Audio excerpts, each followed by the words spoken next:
Previously, we discussed a company that incurs a loss. So, what happens when a company has a loss? What does a company do when a company has a loss? So, typically, we would think that, just, you know, leave, right? But that's not the case that we observe. So, here we want to separate short run from long run. In the long run, yes, okay, when there is a loss, then a company should just exit or should just leave the industry and close the business. But that's not the case in the short run. In the short run, it is slightly trickier. If you recall, the definition of short run is a period of time in which there is at least one type of inputs whose amount cannot be changed. So there's at least one fixed cost, one type of fixed input in the short run. So in the short run, sometimes what we observe is even if a company incurs a loss, it does not shut down. Okay? Shut down in this case means, continue to be in business, continue to operate, producing. So sometimes what we observe is a company continues to produce, continues to operate, even if it incurs a loss. And that is because the existence of fixed costs. So think about airlines. Airlines in the United States. So if you pay attention to the last 3 decades or so, airlines in the United States have not been profitable business to be in. Okay?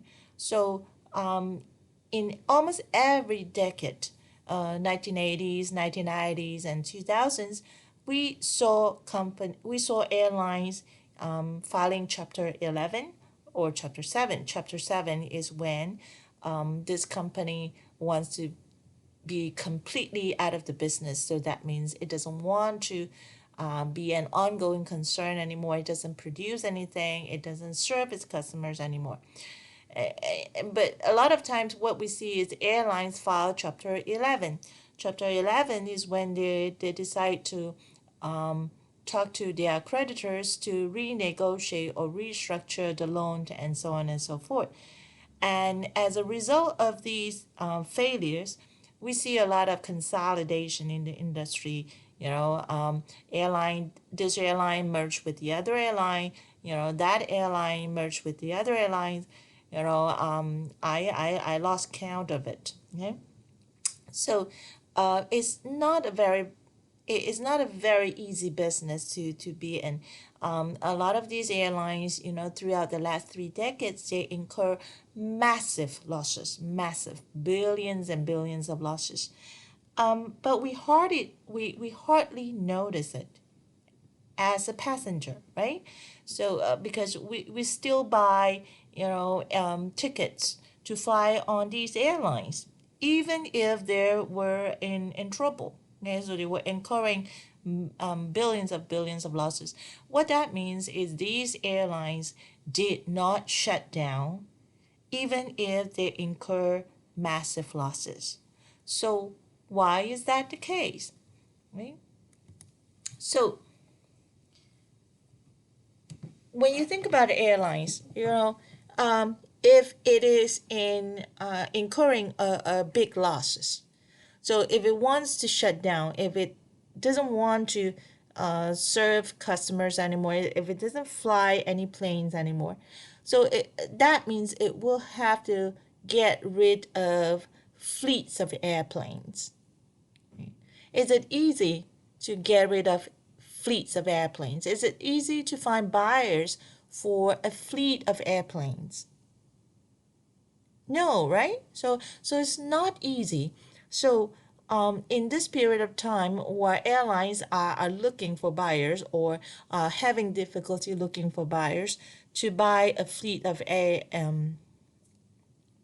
airplanes, it will have to continue to maintain this fleet of airplanes, right? So fixed costs. Okay.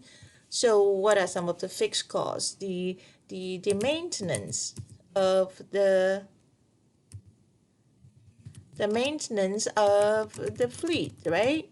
Of airplanes. And what else? Insurance. Okay. Okay. I don't know how to spell. Maintenance. Okay. Maintenance. Okay. Okay. Okay.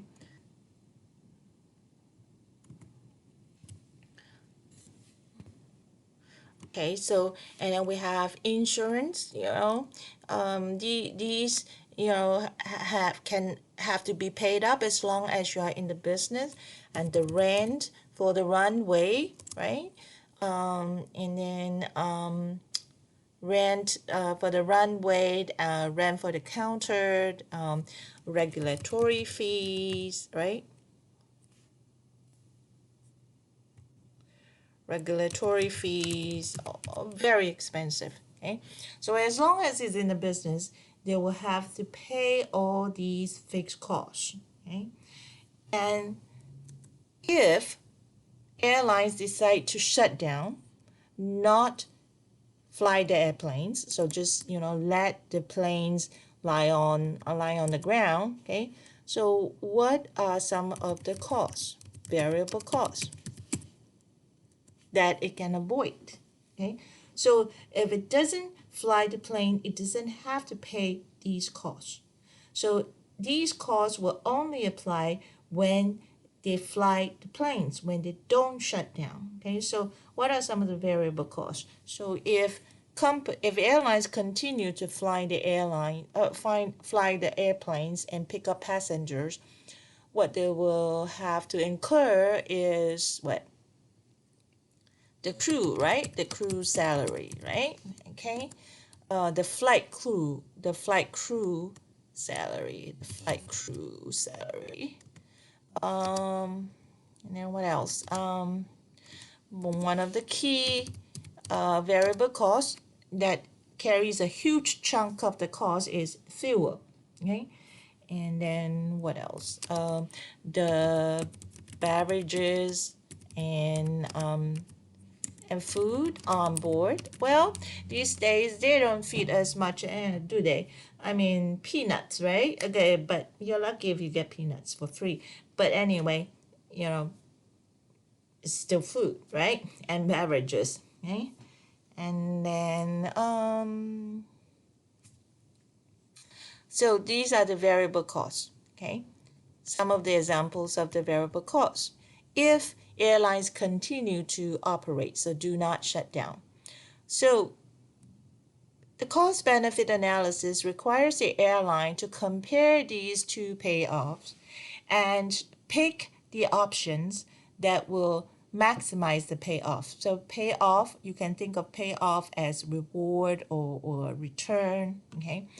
So if a company shuts down, if a company shuts down, the payoff is, negative the amount of the fixed cost.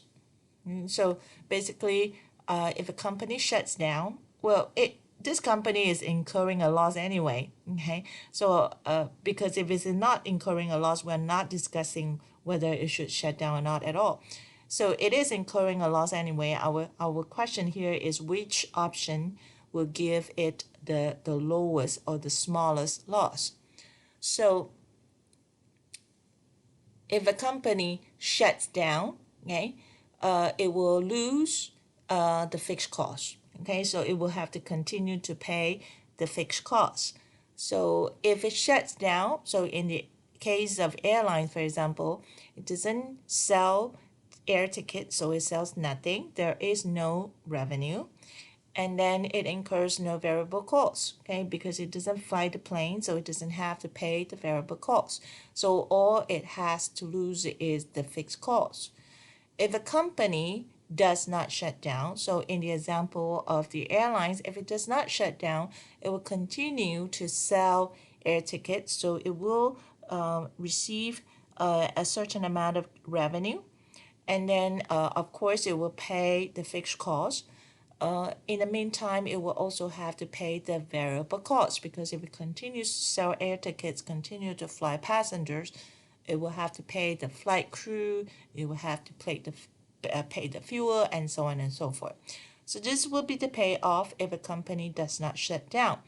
So the cost benefit analysis requires a company to compare these two payoffs. Whichever options that give us a larger payoff or smaller loss will be the best option. Okay. So we compare the two payoff.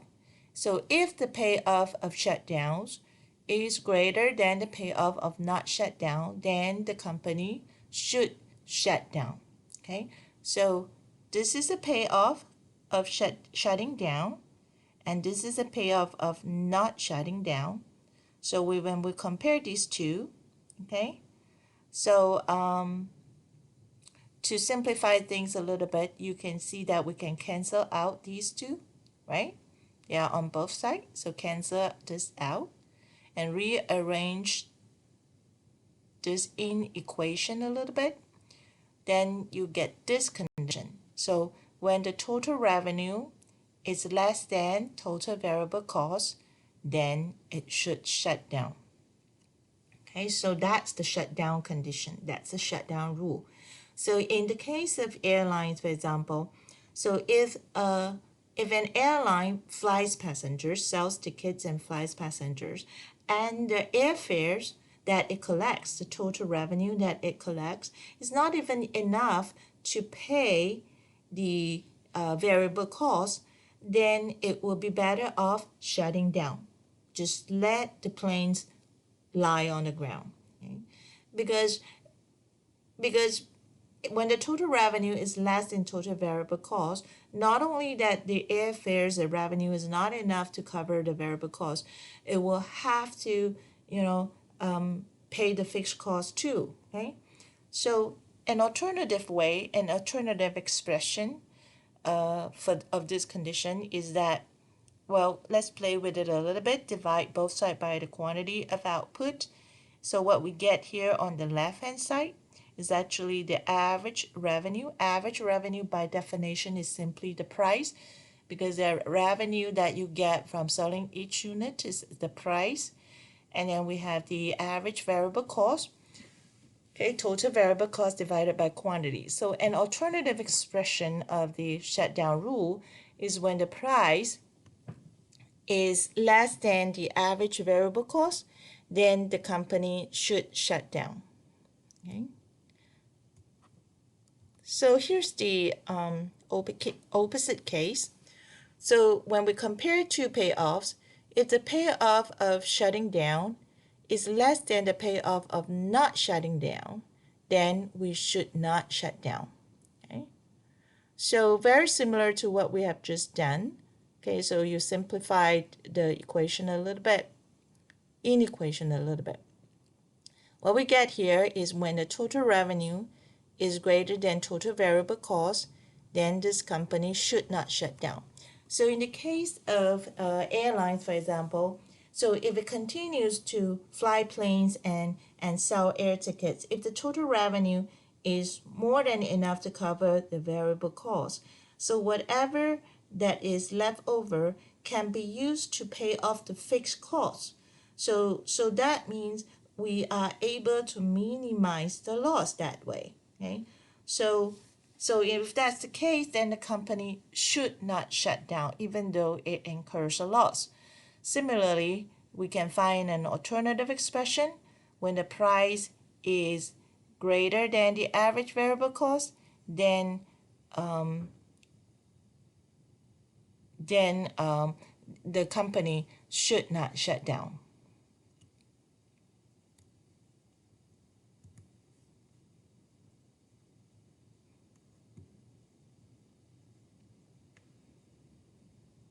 So we're going to look at an example here. Oops. I'm going to blow it up a little bit. You have this in your PowerPoint slides, okay?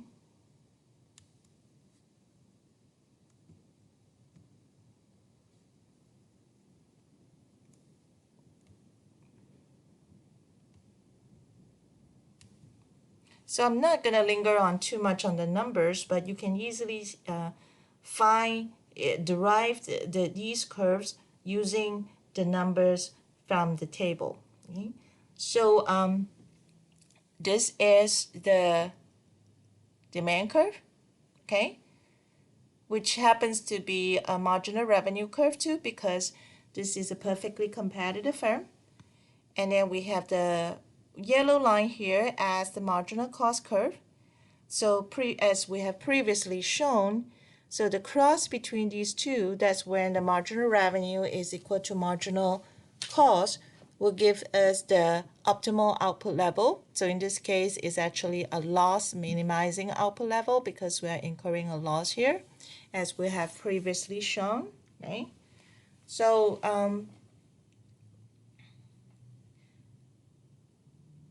it is a loss, as you can see that, at 6 units, the average total cost is obviously higher than 70 cents. But when you look at the current, so this is the average total cost, okay? But we're not looking at this 86 cents here. We are looking at, when the company is producing 6 units, because if the company decides to produce something, it will produce 6 units because that's the best it can do. So you can obviously see that the average total cost is greater than the price, so we are incurring a loss here. So how does the shutdown rule apply? So as we have previously learned, as long as the price is higher, okay, so as long as the price is higher than the average variable cost, then the company will continue to produce the optimal output level. So let's try, to imagine, each price level. You find that this portion here of the marginal cost is actually the short run supply curve of a perfectly competitive firm. But things change when the price drops to here. So this is when the minimum average variable cost is the same as the price. So if the price drops further below 70 cents, it will drop below the average variable cost, okay? And according to the shutdown rule, the company will produce 0 instead. So this price here is the shutdown price. So this is the minimum price. This is the lowest price that it can get before this company shut down. So producing nothing, okay? So for a perfectly competitive firm, the shutdown price is actually the minimum point of the average variable cost, okay?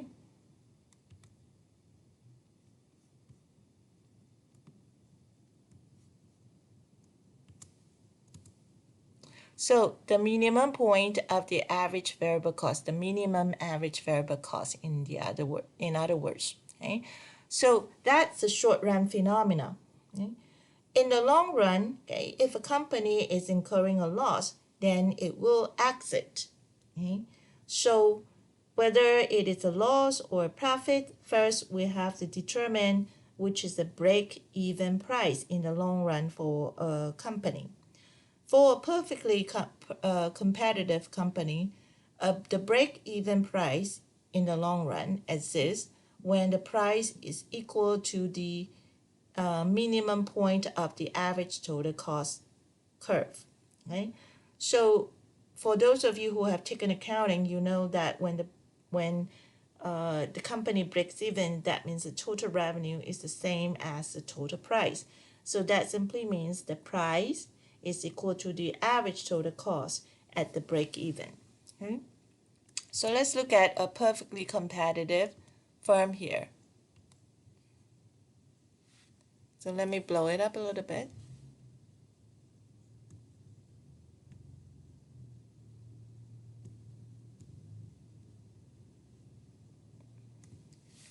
So here we switch to the long run scenario. Okay, so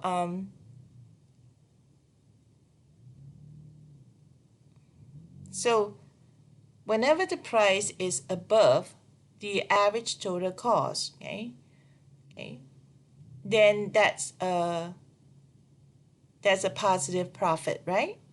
Whenever the price is less than the average total cost curve, that's a loss. Okay, so when the price is equal to the average total cost, in this case, is a perfectly competitive firm. So you can see that when the price is equal to the minimum average total cost, that's when the company breaks even. That's when the profit or economic profit is called is zero. Okay. Okay. So previously we talked about shutdown. Shutdown is actually a short run phenomena. So when we talk about long run, we're looking at exit and entry. Okay. So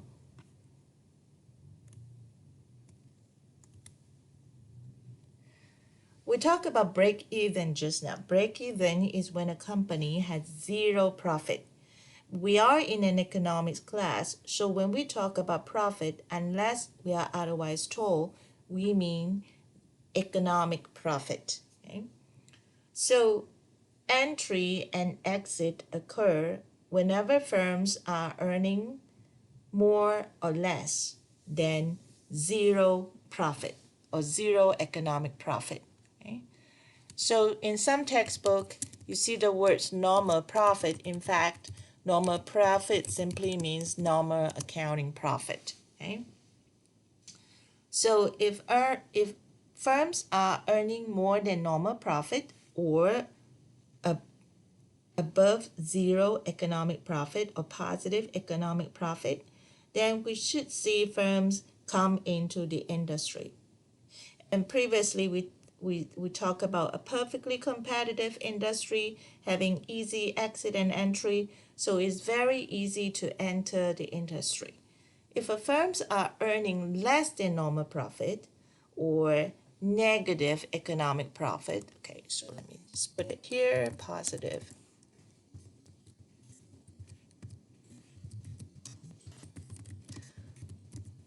or positive profit, okay,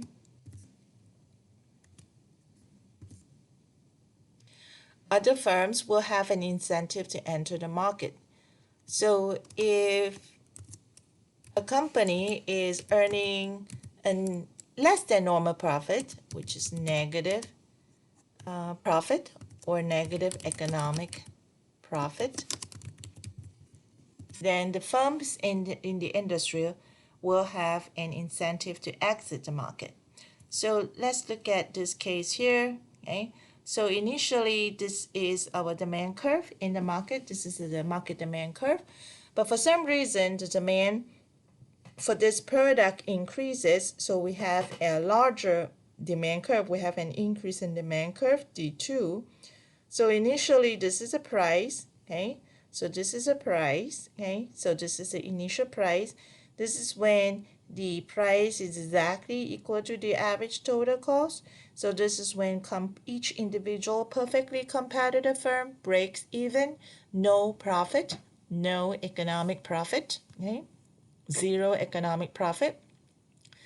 With an increase in the demand curve, you can see that the new market price is at $4. So now each individual perfectly competitive firm is faced with a higher demand curve now. So we now have $4 instead of $1.